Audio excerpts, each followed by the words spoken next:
Welcome to the Lounge with Travefy Academy, where we get to hear from travel industry voices and experts to learn more about their story and what they see on the horizon for travel professionals. I'm Stephanie Grice, and our guest is Courtnie Nichols, who is CEO of the Compass Collective and also CEO and luxury travel designer of TRVLB and Travel Bash. So very busy, Courtnie, and we are so excited for you to join us here today. So welcome to the lounge. Thank you. I'm glad to be here. Yeah, we're really excited to have you. And this conversation we talked earlier is just so important. And these are, those conversations that really need to be had. So I'm so grateful for you for taking time to chat with us here. But to kick it off, though, I really want to hear more about yourself because I know you have so many amazing things going on. So can you tell us more about yourself, your travel agencies, and then most importantly, also about the Compass Collective and how that came to be? Yeah. So I'm Courtnie Nichols, like Stephanie stated. And I live in Gainesville, Florida. Go Gators. I've moved around a lot. My husband's a college basketball coach, but I started kind of my journey in the industry not too long ago, just 2017. One of my friends, well, really my travel agent at the time, or I would say my parents' travel agent, because I'm a millennial. And at the time, I'm not going to lie, I'm like, what? Travel agent? Like, I can book everything myself. But I'm a former destination wedding bride. So I'd gotten married 4 years prior to that. And she was like, you really need to do this. You travel all the time. You move all the time. You have the network. You should get into it. And I'm like, nah, I'm not going to do it. But I decided like maybe a year later, okay, I'm going to give it a try. But I want to focus on like destination weddings, romance, because I'm like, it's groups. I'm like, I feel like I can be more productive. I know the process since I went through it. And so that's where Travel Bash was born. That was like my first baby.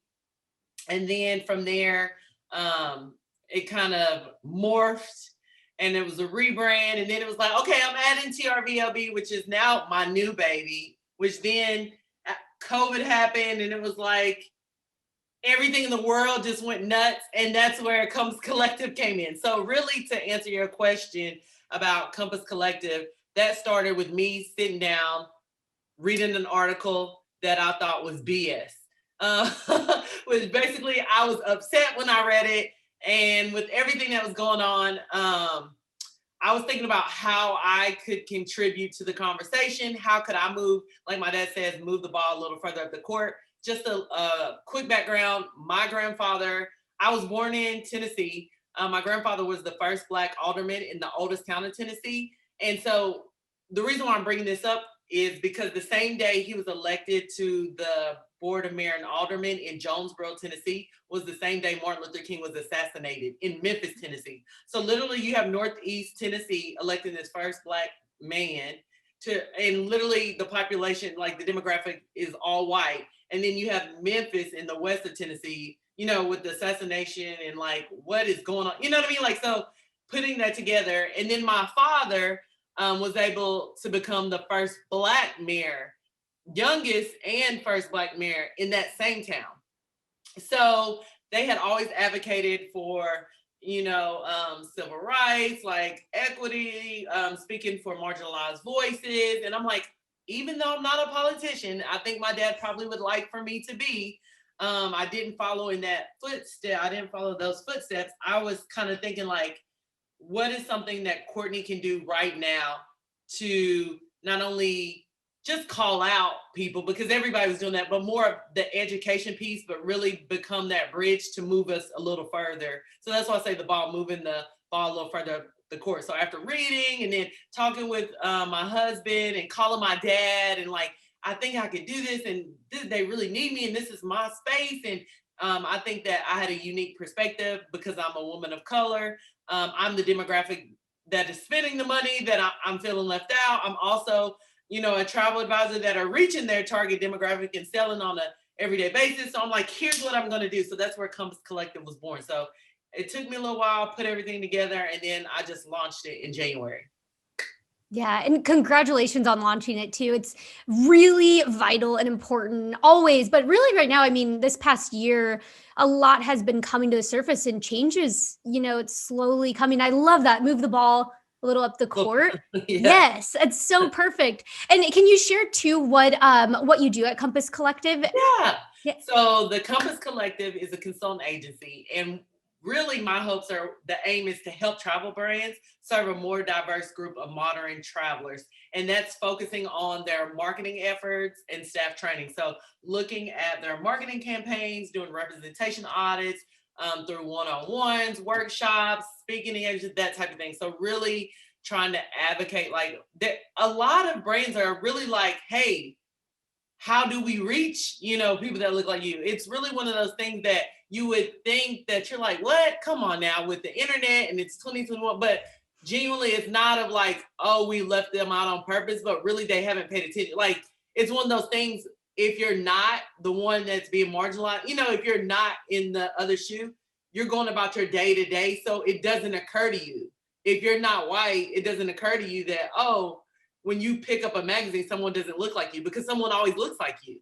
Does that make sense? So it's really just bringing that attention, that awareness, and having them change the things that they've been doing and operating from a different space. That you can only go from your perspective, but giving them an outside view and saying, hey, have you looked at this? Here are some people that can help you. Here are some people that you can partner with. Oh, by the way, I love this, but no, we should exchange that out. And it's not just about, diversity and inclusion for just Black travelers. What about, Asian Americans? What about handicapped?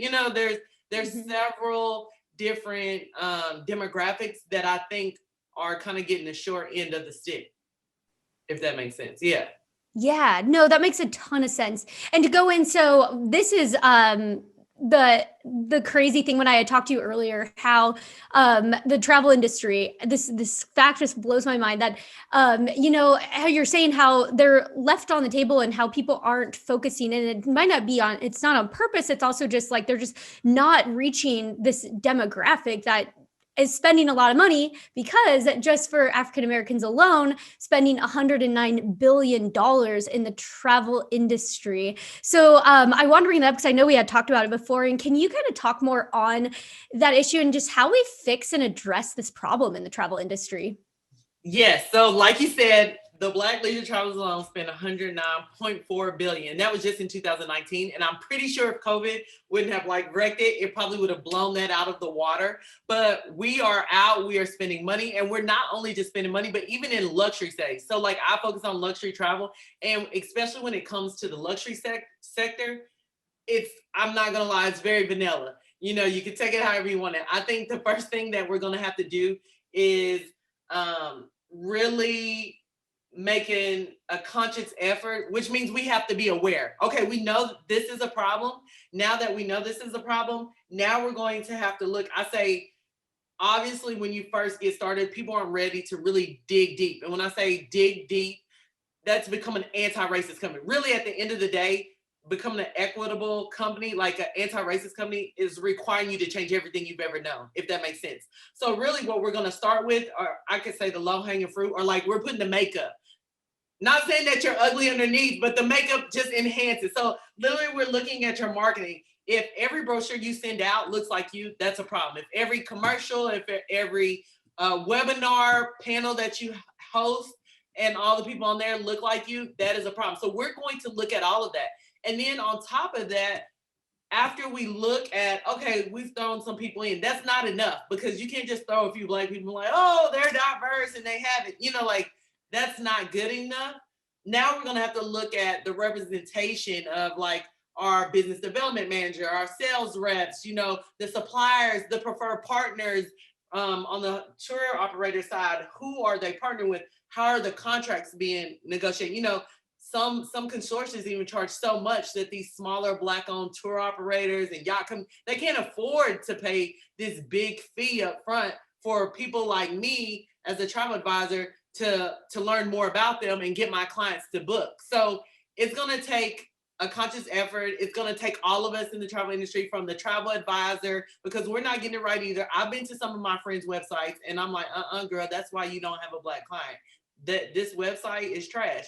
So let's be honest, it's going to take our travel advisors, it's going to be tour operators, it's going to be travel execs, it's going to be travel brands across the board that we're all going to have to form some type of coalition to dismantle this racism. Like, and it's going to take everyone's help. So what I know we were speaking a little bit earlier that my whole mission is not to be like, okay, here's your list of things we're going to do. And once you check this off, then you've completed the course on diversity and inclusion, and or you're no longer a racist company and you've checked all the boxes. Here's your certificate. It's one of those things like we take baths every day, right?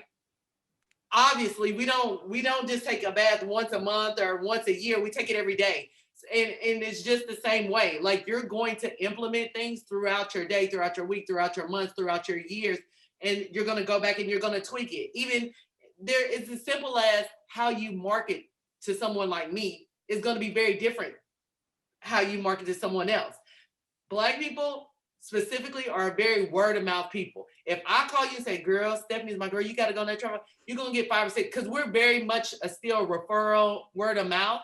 And unfortunately, this is a true stat that we are the biggest consumers of television. I wish that wasn't the case, but so what that means, if I'm a travel brand, I understand that television will probably cost you more, and it's easy to just throw up a social media post. But if you're really trying to reach us, you have to be at where we are. You have to show up where we're hanging out. So we might not be at the country clubs in Kiawah Island. We might not be on the golf course. So, and not saying that we're not, but I'm just saying you might have to change your approach to how you reach us. So I hope that answers your question. Like, that gives you a little bit. It's not one of those things that we're just going to fix this today or tomorrow. It's going to take time.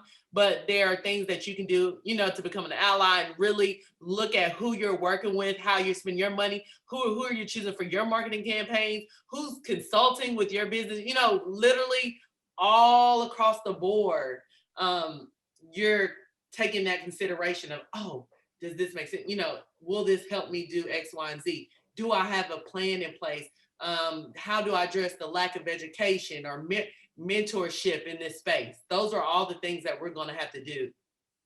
Yeah. Well, and a thing that just comes to my mind too is like, it's a lot of unconscious bias too, where a lot of agents probably don't realize like, oh yeah, I am just marketing, and all the marketing pictures I have, everyone's white, like it's a very, and you wouldn't notice it if you're white, most likely. So you might not notice it. Like, it's just that unconscious bias, and like and tapping into that, knowing like, hey, wait, I need to open up my thinking here, and Exactly. And when I've spoken before, and some agents are like, okay, Courtnie, so where can I get some photos of Black travelers? Because they're saying even when they go to like Unsplash or these stock image galleries, there's not a lot of us traveling. So I tell them there's a stock image company called Nappy, and Nappy Co has Black travel. They have Black, just photos of Black people doing various things. But this is my thing. Maybe you shouldn't just be going to Unsplash. The way you set up photo shoots for your brand and your business, your websites, maybe you're going to have to set up one. You know what I mean? It's kind of, what is the return on, what is the investment worth to you? It's just like, I can go to my consortia and use their email marketing system, but I'm not going to, because that doesn't fit my brand. So I have ActiveCampaign and I've set it up and I've got branded. So yeah, I can have them send engagement all day, and that might be fine, but that's not enough. So you have to make the decision. Are you okay with that? And if you don't see that, who can you utilize to help you create, these photos that don't exist? Or who are your clients that you do have? And can you use that? Like, user generated content is the best referral source that you can use, like utilizing your clients to produce photos and pictures. Hey, tag me in this. Hey, can I use your photo for that? I don't want you to use that same photo for everything, but I mean, that's a starting point. Yeah. So for those listening to this podcast right now, what are some, if they could take like a report of their company, and I mean, it's easy to just look at your social media and look at photos, but is there certain things that they can do today to start asking those questions and seeing where the problem is and how they can start reaching out to more demographics? Yeah. Again, I would first look at who obviously we all have like our top or our VIP clients, but take a look at an inventory of who your clientele is now. You could see, oh, we're doing pretty good. Like, we have a mixture, or nope, I do this. So when you look at your clientele, what that tells me is also, you got to think, in the travel agency space, we usually start with our network, and that's how we built our business. So that tells me more about you outside of your business. That means you need to expand your horizons, not just in your agency, but probably in your network of friends and family as well. So your network probably is not that diverse, because most of the times when we're starting, or even as we're building our book of business, we're starting with those close friends and family, and then the friends and family of who they know, their friends and family. So really, that probably means you need to get involved in things that you're probably not used to, not that your friend in your neighborhood goes to. You probably need to branch out a little bit. You're going to be uncomfortable, but it's okay to be uncomfortable, because when you start having tough conversations and you start putting yourself out there, that's where the change starts. So I would look at internally your clientele. I would look at internally who is on your staff, who are your ICs, who is your host agency, who is your consortia. You know what I mean? Like, I look at the consortiums and I'm like, pretty white, you know what I mean? Like, pretty male, what can we do? So then I'm looking at how can you address the lack of representation, within what you can control. Have you reached out? Do you notice when you go on FAMs, there's all people that look like you, or there are people that are not? When someone's reached out to you at a FAM, have you said, hey, I would love to join this FAM, and FAM, and while I'm at it, here are 3 other travel advisors that I think would be amazing and, would sell the what out of this product. So you're bringing your friend along. If I know that I use Travelify and it's my go-to, not only am I just going to use it, but every agent I talk to, I'm like, girl, who does your, girl, you better get on Travelify. That's the same thing that you're going to do. So now that FAM turns from everybody looking like you, and you've pulled 2 or 3 agents in there, you pulled 2 or 3 different suppliers, and now it changes the makeup of what that FAM looks like. So those are little things when you're asked to speak on something. Oh yeah, I would love to do that. Have you asked such and such? Because she actually is an expert in X, Y, and Z. Or when you're on a panel, you have speaking of it, you're literally, I don't want to say it's not rocket science. I always tell people it's like you gotta crawl before you walk. You're not making omelets before you scramble eggs. So you're just starting with basic things. You're extending like, okay, I'm aware, and from now on, I'm going to seek out things or seek out tools with this new perspective in mind. And then I'm going to address it as it comes along. So it's not like a full, like, I got to change my whole systems. I'm only doing Black on business. Like, you don't have to go to the extreme, but it's literally seeing, okay, and identifying this is a problem, or maybe I haven't looked at this. And it's really about equity and growth and good business, because the power is in numbers. We need everybody to acknowledge that racism exists in the industry and be part of that change. Yeah, that's all so good. It's so important. Yeah, first notice the change or notice the problem, and is number one. But yeah, I like the point you brought into about bringing people in. Because that's really important too. Because that's really how the change is going to happen, is if we're all in this together. So that's exactly whether it's even mentoring. Like, I'm an agency owner. There's not a lot of Black agents that own their own agents. They're ICs and they're hosts. So could you mentor them? Not only do you just want them to be travel advisors, but no, we want you to be travel advisors that then own your own. Let me show you how to do that. When you're at these showstopper events and these different things, and you're looking around, who should be there that's not there? Why don't you reach out to them?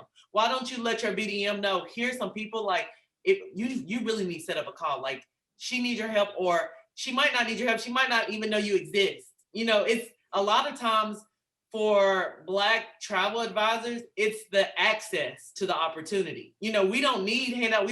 But we don't even know what we don't know. But then on the other hand, when I talk to some of my colleagues that are white, they don't know we don't know, because they're in the in club. So they're like, why don't you know? Exactly. And that's such an important part to bring up, that you're like, you don't know what you don't know. So yeah, right. That's really important. Another question I had is, are there any examples, or have you seen any brands, like in the past year, especially any brands or suppliers make changes that you're noticing? Oh, I hate when they ask me this question. I'm sorry. What I can say is there's some brands that are doing it right.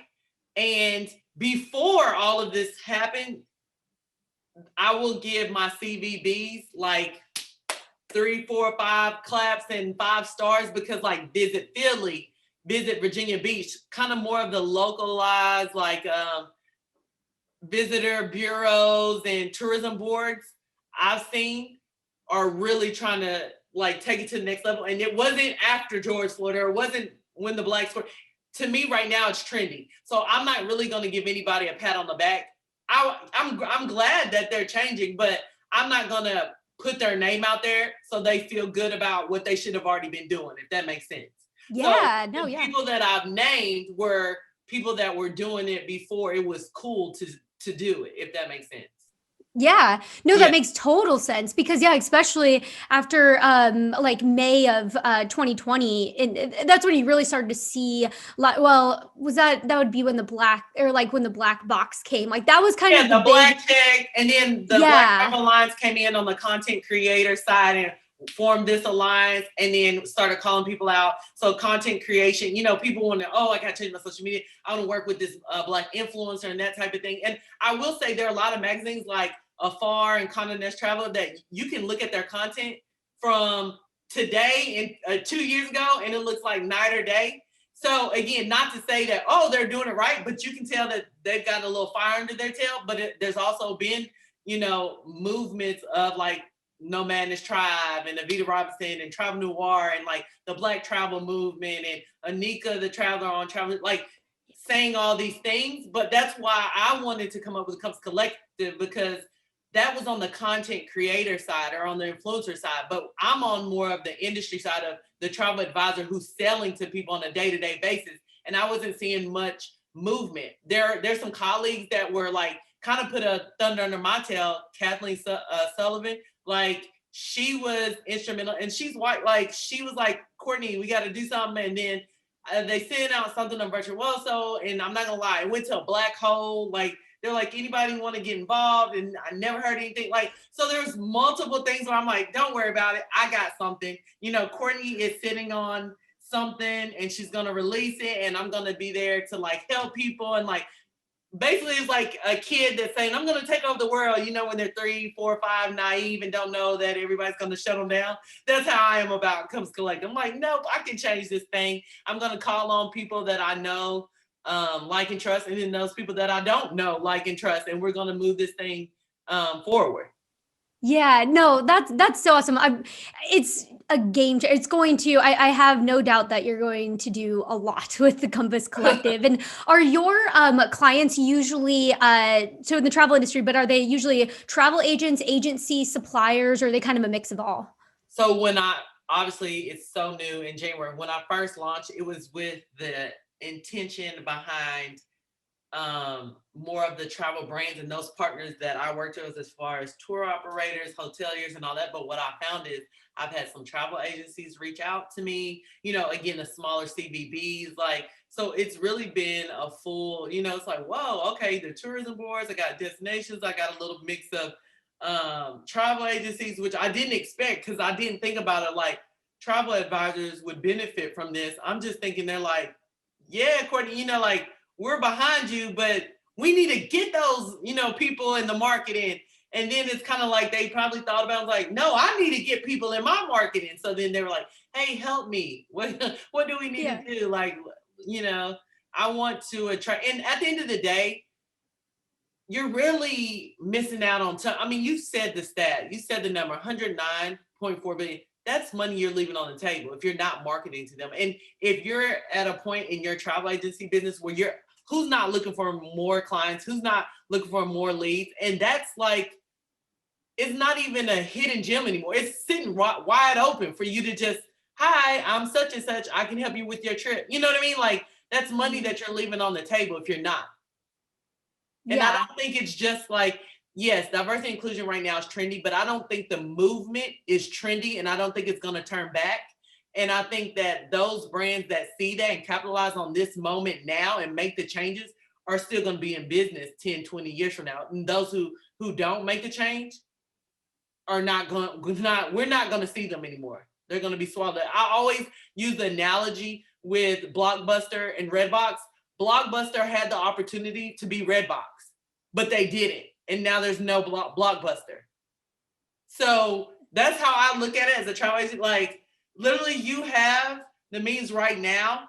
And with the internet and like all these people putting out knowledge and all the books and the Courtnie Nichols up here saying, just reach out to me. I'm going to help. There's no excuse or there's no reason why, you're not looking at your marketing plan for the next 6 to 12 months or even 18 months that far out, because obviously travel is not where we want it to be. So maybe planning a little further and saying, what can I do? Can I create a social media campaign? Can I do an email marketing campaign around this? Who are my clients? Can they refer me some people?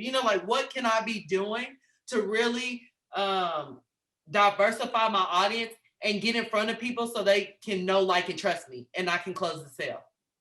Yeah.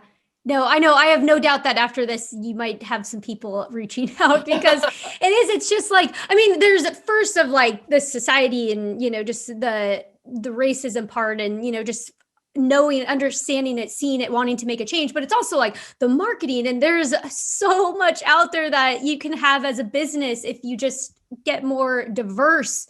Yeah. And so that's just such an important message. So good. And so those are all the questions that I had that I want to chat on. But before we move to our rapid fire questions, I just want to see if there's anything else that you have to include that we didn't talk about today.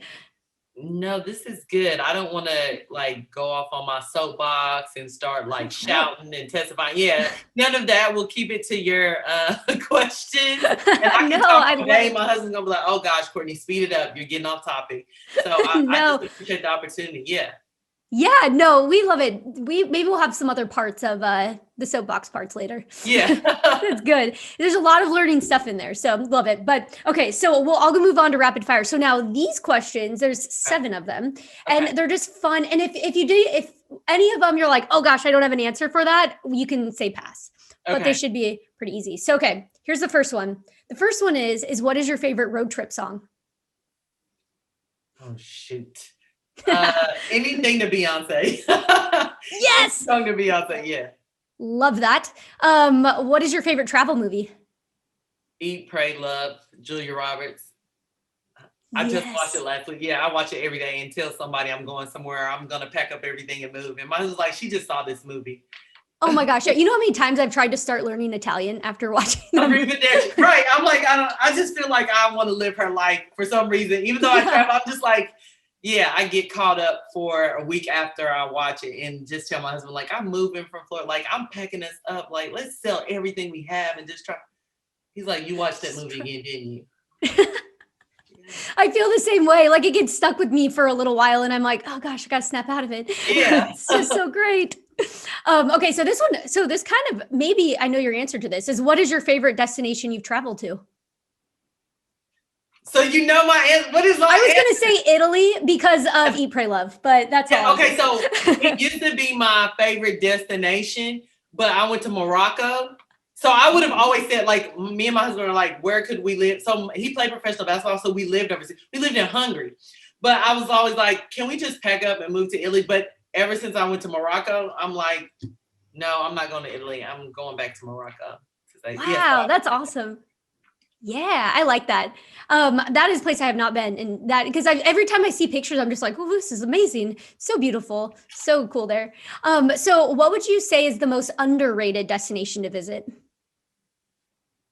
Ooh, I would say the country of Canada. Not like Toronto or Montreal, but there's so many places in Canada that you can explore that I don't think people look at because they're too busy trying to go all across the world. Yeah. So I'm just going to say the country of Canada, but I'm going to exclude obviously Montreal or Toronto or when people go up to cruises on the other side of Vancouver. I'm talking about I don't want to say real Canada because all that's real Canada, but yeah, let's just say Canada and leave it at that. Yeah, more in the country. Yeah. What's that train you can take? Yes, with a band up goes all. Yeah. Yeah. I think that's underrated. Yeah. That's cool. I would agree with that. That's a good one. So what would you say is the best meal that you've had while traveling?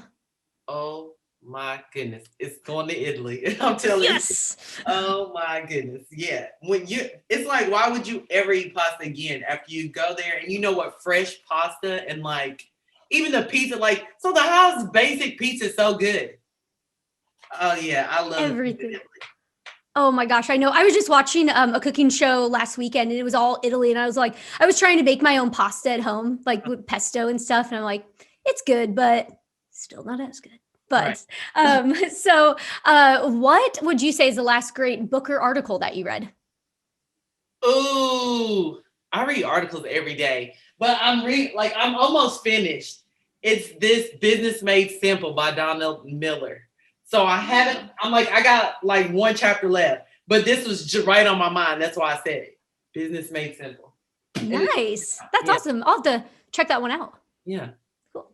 Okay, so here's the final question. So what is the craziest thing that's ever happened to you while traveling? Oh, shoot. I feel like there's a lot of crazy stuff that goes on when I travel. I just feel like they're like, oh, here she comes. We're just gonna mess up her stuff. I think on the way home from the Maldives, like the plane was late, and then we came from the boat and we're waiting to get on the little plane to go back to the plane. But this is the thing, if we don't make this flight, there's not another one until the next day. And so then I'm running through the airport with another agent who's like, she's carried so much stuff, like she's staying there for 2 weeks. I'm like, she's not gonna make it. And they're like, just go. And we try to get through. So then we finally get through. I make it. They end up making it because they were backed up. But then once we land, I think we landed in Atlanta on the next flight. Then my flight was delayed. Then it was canceled. And then they gave me a voucher to go stay at the hotel. I get to the hotel sold out with the voucher. Yeah, I can't go. And then like my flight wasn't booked. Like I've had some crazy stories. Like on the way to Turks, my flight, every time, it's something about the Atlanta airport. I hate it. Yeah, I have a lot of stories about that. Yeah. Oh my gosh, it's the curse of the Atlanta airport. Yeah, I've been stuck in Atlanta for like 3 nights just trying to get to Turks. Now that I think about it, like Atlanta, and I always have to go through Atlanta because I live in Gainesville. Most of the time, if I'm going international, I'll try to fly through Orlando because obviously I can get great flights and direct and not have to skip all around town. But I'm getting real bougie and lazy. So I'm like, Gainesville, I'll go to Gainesville on Delta to Atlanta and call it a day. But Atlanta airport sucks. Like I've had so many my first solo flight was at 10 years old and my dad thought the plane had left and it hadn't, and it had come back and I didn't know. I started crying, bawling. I've lost luggage to go visit my grandma in the summertime, all of my luggage, and it shows up 2 weeks before school started. Like he shipped me off in the summer. It started like in June and I didn't go home back to Labor Day. I'm from St. Louis. Well, I was born in Tennessee, but from St. Louis. So like I've lost luggage and then my luggage shows up like 2 weeks before I'm getting ready to go back to St. Louis. Like there's been snowstorms where I've flown so much by myself as a kid. And I used to do like the Southwest because St. Louis hub Southwest through Nashville. I have family in Nashville too. And my uncle would meet me here and then he left in the snowstorm and I got stuck. And it, like I've flown a lot at 8, 9, 10, 11, 12 years old by myself. And I would be in the airport like bawling my eyes out. Like everything you could possibly think that could happen to you during travel before the age of 18 probably happened to me. Oh my gosh. And that's why you make a very good travel advisor now today. Oh my gosh. I tell people like travel happens. Like, you know, it's not predictable at all. But like literally you would think I would be scared to get on a plane or like not travel as much as I do or even chose this career because of all the craziness when I was a kid flying by myself. Yeah, that's crazy. I think about that all the time about like little kids and if your flight got canceled or something or and you can't get back, like what do you do? Yeah, and then that was back in the days before, like, you know, your parents could walk you up and sit down at the gate. You know, you can't do that now, but before, so he would wait till I get on the plane. I would see him and the stewardess would come. I got my little flight thing, and I would sit down and literally we'd be in the air for 20, 30 circling around. Like we ran out of gas. And then come back and he's gone because, you know, like he didn't know. But just I'm thinking about today's day, like you drop your kid off, you can't even go through the gate. Like, what happened? Yeah, you can't. Yeah. They have to find. And at some airport, like, yeah, well, a lot of the big main airports, like, I don't know how they can find it. Like there's some that are, you know, the random small plane hidden somewhere all the way at the other end of the airport. Like, how do they find it? Oh my gosh. Yeah. So.